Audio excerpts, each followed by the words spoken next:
David Thompson's private jet touched down 3 days early. Nobody expected him. That was exactly what he wanted. The Tokyo deal had finished faster than planned. $20 million secured in 48 hours instead of 5 days. Most men would celebrate. David just wanted to see his mother. His phone buzzed as the black car rolled toward his Malibu mansion. The house sat on a cliff overlooking the Pacific Ocean. 10 bedrooms, 3 pools. A price tag that made most people dizzy. But David didn't care about any of that right now. He cared about Ruth. Ruth Williams, the woman who raised him. The woman who wasn't his mother by birth, but by choice. The woman who changed everything. David remembered the day they met. He was 7 years old, skinny as a beanpole, sitting in a Chicago group home. The other kids said nobody wanted black boys his age. Too old, too much trouble. Then Ruth walked in. She was a nurse, tired from a double shift, with kind eyes and hands that had held 1,000 hurting people. She saw David reading a library book about computers in the corner. "You like computers?" she asked. "I'm going to build them someday," David said. "I'm going to make programs that help people." Ruth smiled. "Then I better take you home and make sure you get the chance." 3 months later, the adoption was final. Ruth worked 2 jobs to keep them fed. She bought David his first computer at a pawn shop for $50. She stayed up late helping with homework, even when her feet ached from 12-hour shifts. "Baby," she used to say, "strength without kindness is just bullying. Money without love is just paper. Remember that." David remembered. He always remembered. Now, 25 years later, he was a billionaire. His company made software that hospitals use worldwide. He bought Ruth this mansion, given her everything she deserved. Or so he thought. The car pulled through the iron gates. David noticed something strange. The garden looked messier than usual. Ruth loved those flowers. She'd never let them get overgrown like that. He used his key to enter through the side door. Quiet. He wanted to surprise them. The house felt cold. Not temperature cold. Something else. Something wrong. David heard voices from the kitchen. His wife Isabella's voice, sharp and mean. Then another voice, softer, tired, scared. Ruth's voice. "Please, ma'am, I'm sorry. I didn't mean to use the wrong dish." David froze. "Ma'am?" Ruth was calling Isabella ma'am. "You're so stupid," Isabella snapped. "This is fine china. Do you know how much it costs?" "Of course you don't. You're just a help." "The help?" David's blood turned to ice. He crept closer, staying in the shadows. Through the kitchen doorway, he saw something that made his heart break into pieces. Ruth stood by the sink, her shoulders bent, wearing a plain gray uniform. A maid's uniform. Her hands shook as she washed dishes.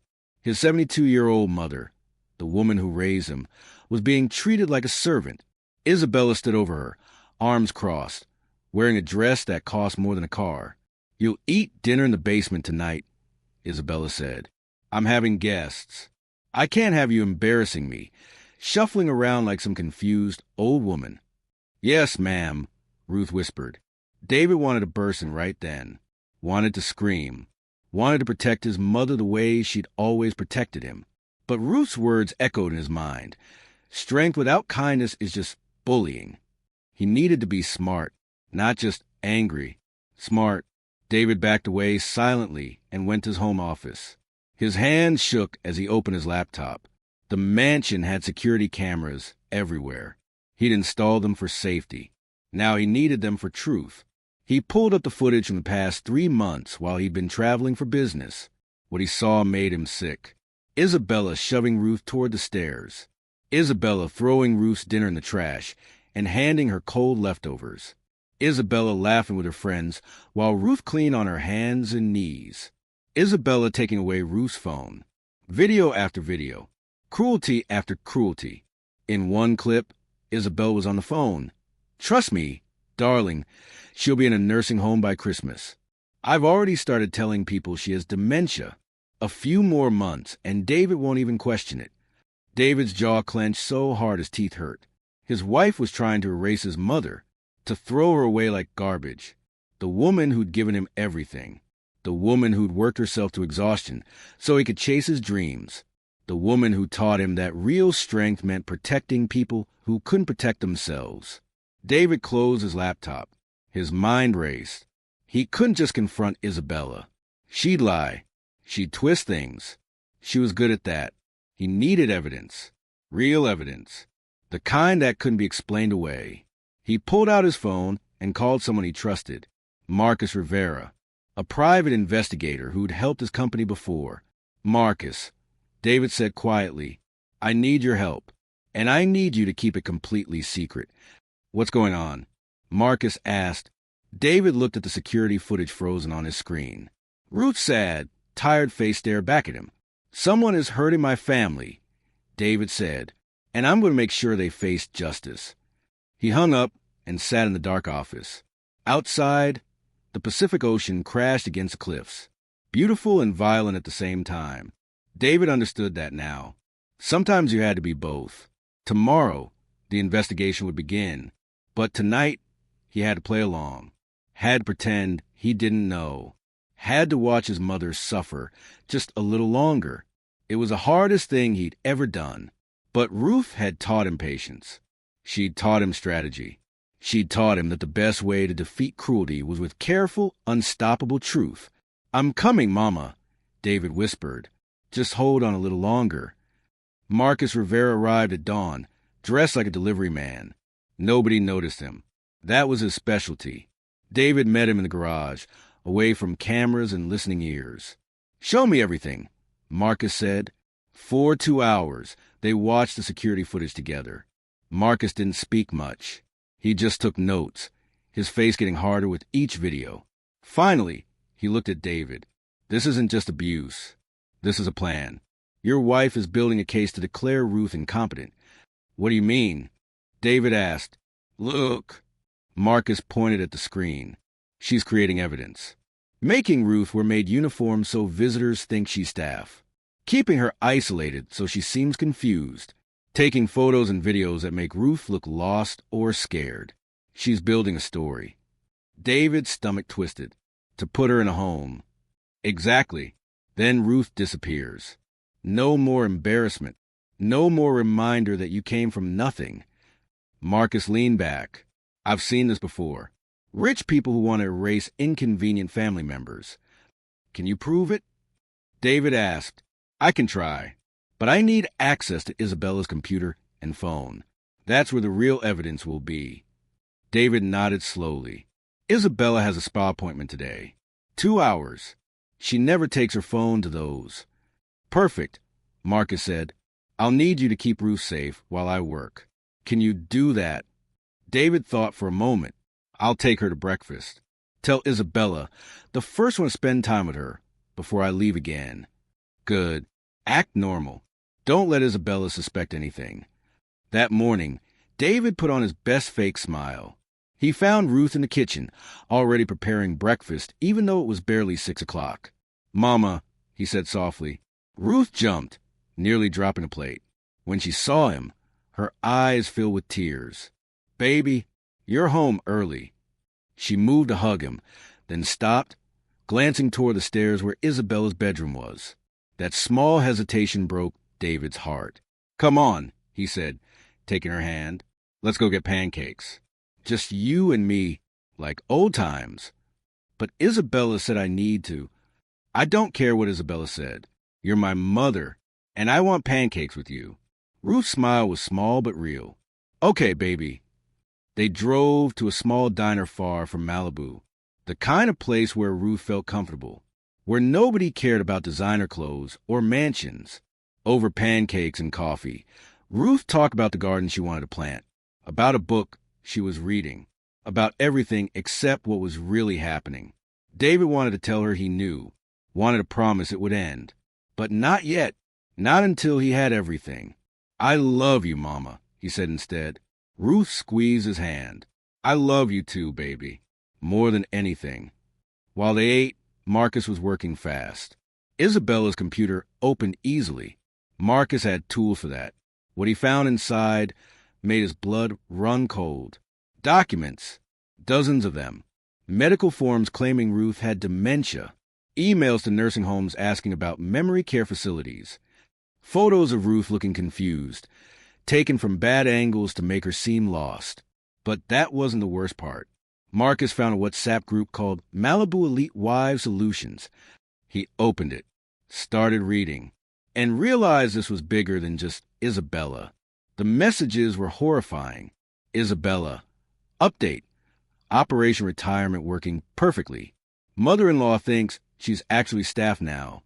Few more weeks, and David won't question the nursing home. Veronica. Brilliant. I did the same with Gerald's father last year. Just keep documenting the confusion. Judges love that. Sophia. Make sure you control her money too. Once they're in the home, it's your inheritance, not theirs. Isabella. Already done. David put everything in my name for convenience. He has no idea. Melissa. You're a genius. My mother-in-law is gone now. Easiest solution ever. These old people are such burdens anyway. Marcus kept reading. There were 12 women in the group. 12 families. 12 elderly parents being abused, isolated, erased. They shared tips, strategies, even recommended which doctors would sign dementia papers without actually examining patients. It was conspiracy. A network of wealthy women systematically destroying the lives of parents and in-laws they considered embarrassing or inconvenient. Marcus downloaded everything. Every message, every photo, every document. Then he found Isabella's banking records. Ruth's savings account. Money she'd earned over 50 years of nursing had been emptied. $200,000. Gone. Transferred to Isabella's private account. Marcus photographed everything, backed it up to 3 different drives, and carefully closed computer. When David returned with Ruth, Marcus was waiting in the garage. We need to talk, Marcus said. Privately. They went to David's office. Marcus laid out everything.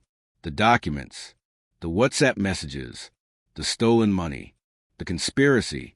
David's hands curled into fists. How many families? At least 12 that I can prove. Maybe more. These women have been doing this for years. They see elderly family members as problems to solve, not people to respect. And Isabella? She's one of the leaders. She's teaching others how to do it. David stood up, pacing. Every muscle in his body screamed to storm out, to confront Isabella right now, to throw her out his house.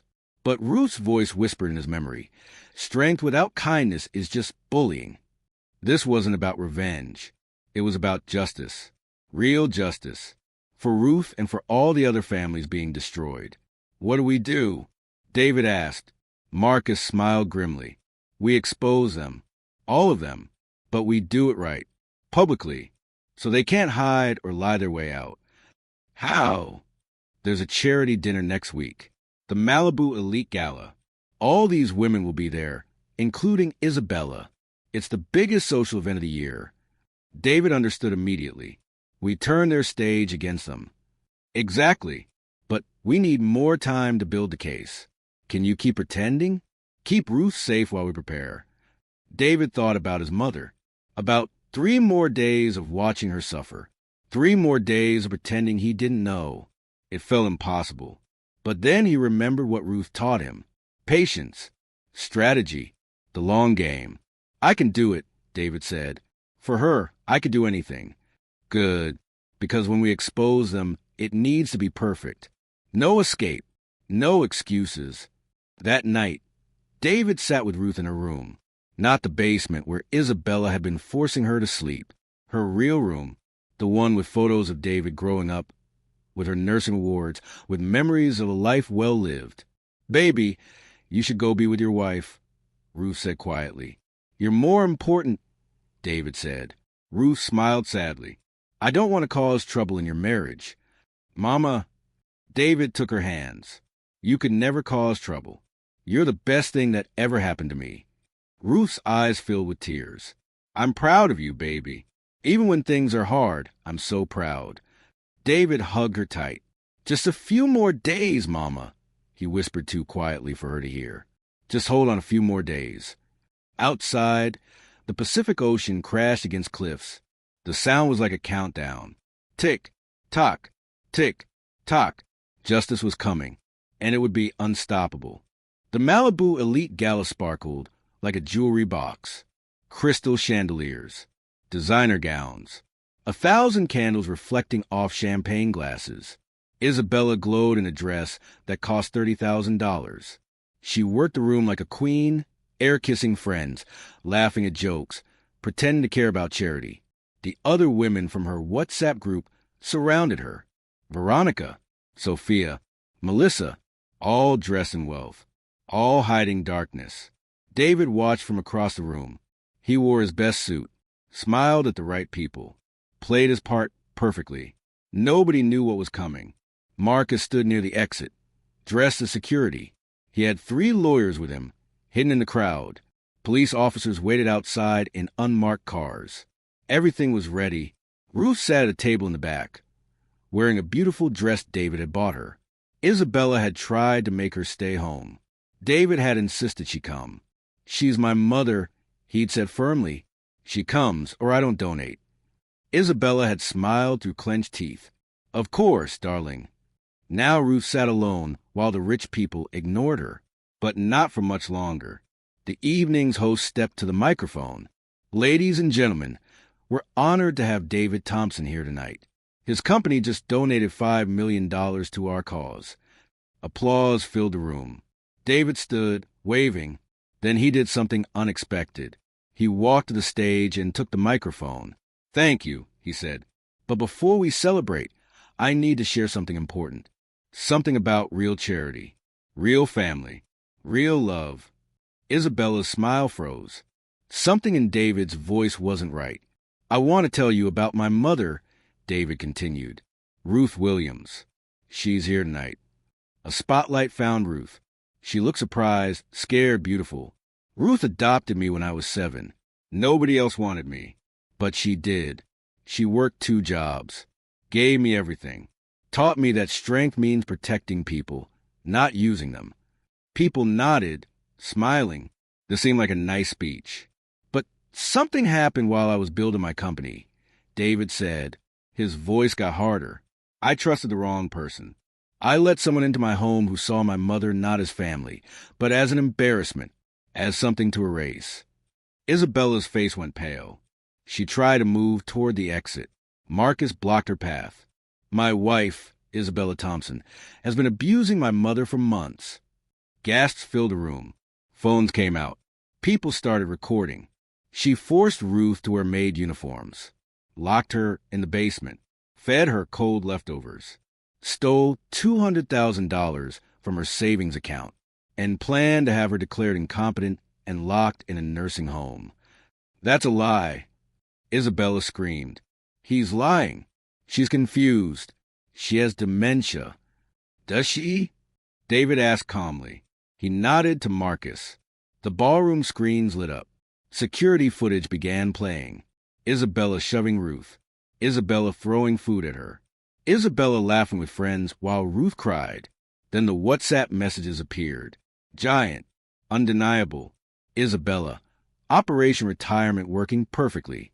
Mother-in-law thinks she's actually staff now. The room exploded in shocked whispers. More messages scrolled across the screens. From Veronica. From Sophia. From Melissa. From all 12 women in the conspiracy.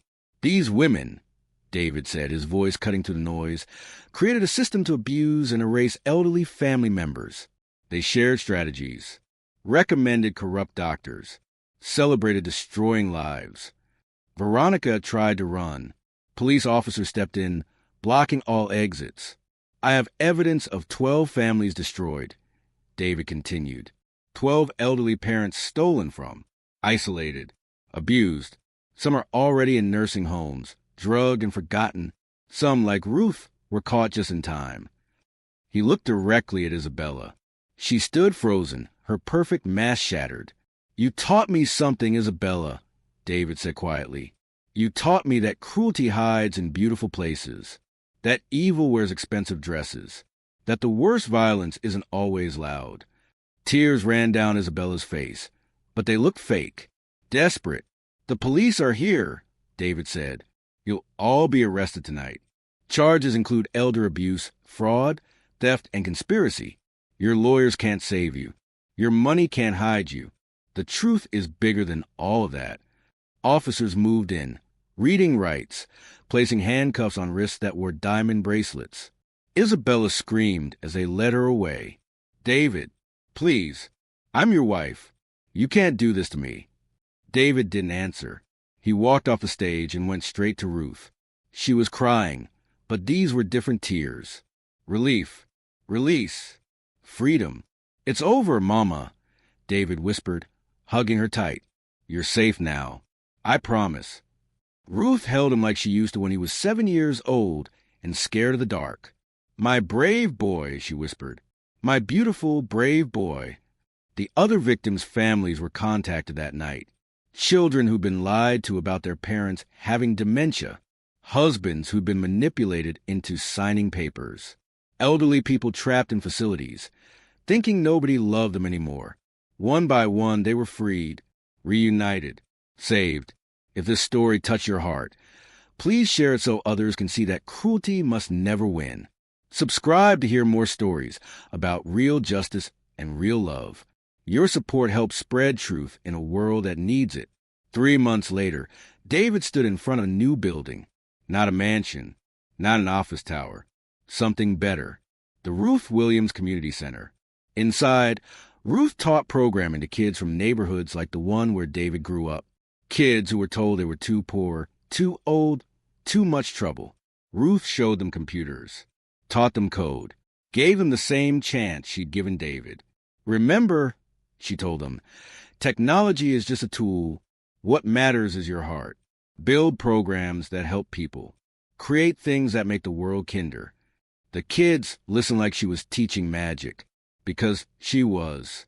David watched from the doorway, his heart full. Isabella was in prison, awaiting trial. The other 11 women faced charges too. Their perfect lives had crumbled like sandcastles.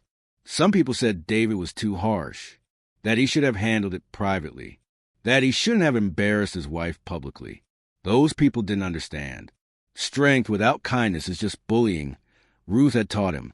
But kindness without strength lets evil win. David had found the balance.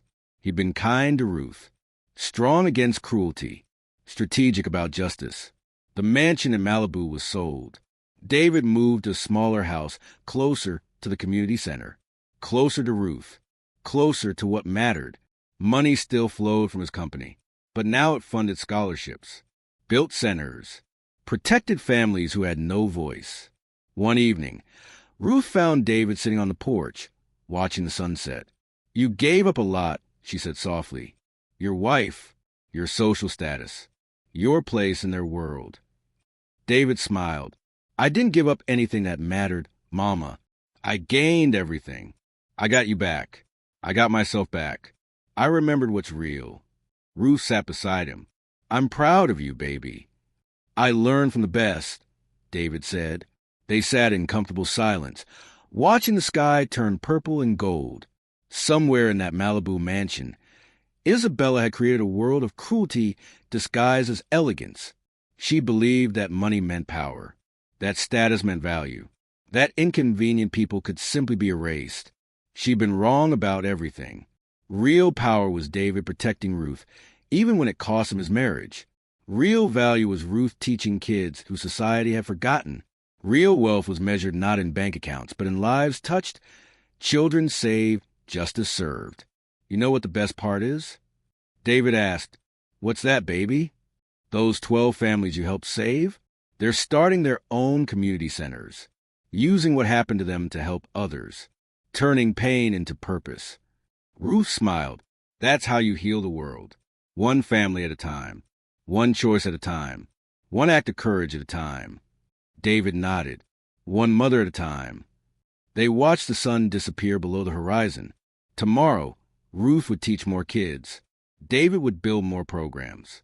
Together, they'd prove that love was stronger than cruelty, that truth was louder than lies, that family, real family, was worth fighting for. If you believe in protecting the vulnerable and standing up to cruelty, share this story with someone who needs to hear it. Subscribe for more powerful tales that remind us what truly matters. Together, we can spread the message that real wealth is measured in love, loyalty, and justice. In a world of glittering masks and hidden violence, sometimes the bravest thing you can do is defend the person who defended you first. Sometimes justice looks like a billionaire choosing his mother over his mansion. Sometimes love looks like patience that builds toward unstoppable truth. And sometimes the quietest person in the room, the one everybody ignores, is the one who taught the hero everything worth knowing. Ruth Williams never asked to be saved, but when David saved her anyway, he learned the final lesson she had to teach. True power isn't taking what you want. It's protecting what you love. And that lesson, more than any code he'd ever written, more than any fortune he'd ever earned, was the one that mattered most. Don't forget to share this powerful story and subscribe to support more content about justice, family, and the courage to do what's right even when it costs everything. Your support helps these messages reach people who need them most.